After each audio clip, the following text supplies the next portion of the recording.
Hello, nagbabalik ang inyong Mami Kalabak sa for today's video guys. So, habang nagbo-voice over ako, nandito ako sa may tawag ito Rizal High, tapat ng Rizal High ano, school.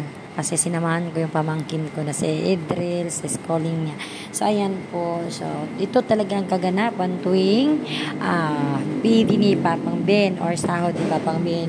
So, kinsinas ako namimili talaga. Ito yung budget namin na gulay tuwing kinsinas. So, ayan, nakapamili na naman ako ng mga gulay. Ito lang yung mga gulay na binili ko.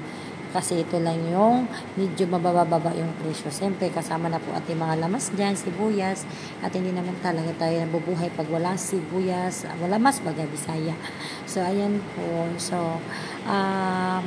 hindi na po tulad dati na sa halagang 500 ang dami ko nang nabibili talaga ngayon more than 800 na talaga yung itong mga gulay na yan, unlike dati talaga na mas mura talaga yung gulay so pabili din pala ako na kasaba kasi nga may order sa akin na pichi-pichi. So, next week meron naman order sa akin. At syempre, yung request ng akin sana grapes.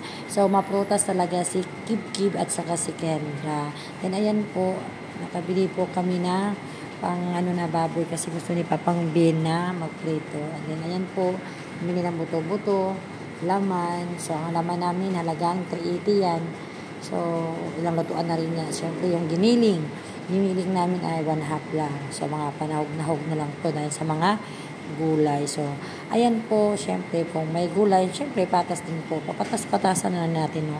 So, meron din tayong panahog. Then, ayan na po, syempre, naubusan na kami ng oras. So, kinabukasan, si Kuya Kan nagsasama ko sa Yorkshire para mag-grocery. Syempre, hindi naman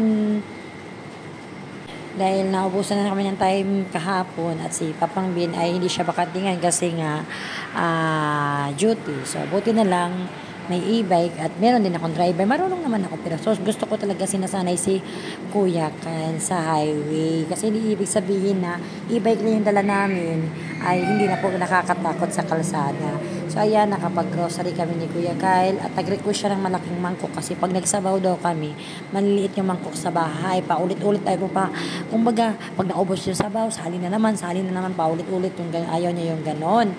So, ayan po, siya yung nag-decide na mamabili tayo ng mangkok na malaki-laki. So, sabi ko, pumili ka na para makabili tayo. So, ayun na po, after nyan, ayan na po, nakapag-grocery na kami ni Kuya Kyle. Uwi na kami ni Kuya, galing kami dyan. Uwi na kami, kaya ang dalawa lang doon sa bahay. So, tignan nyo guys, ang kunti lang na binili namin grocery, pero grabe, hulaan nyo kung magkano kami. Kulang-kulang 2,000 kami dyan, o diba? So, saan naabot yung mo? Pero syempre, nakapagbili na ako ng 25 kg na bigas niyan. Tapos, basta budget na lang talaga tuwing sahod ni Papang Ben. Unahin natin yung mga pangangailangan natin sa bahay. So, syempre, nag-cheat day kami niyan, kumain ng chichira, kahit may UTI, ginoo ko, hangtod sa sunod.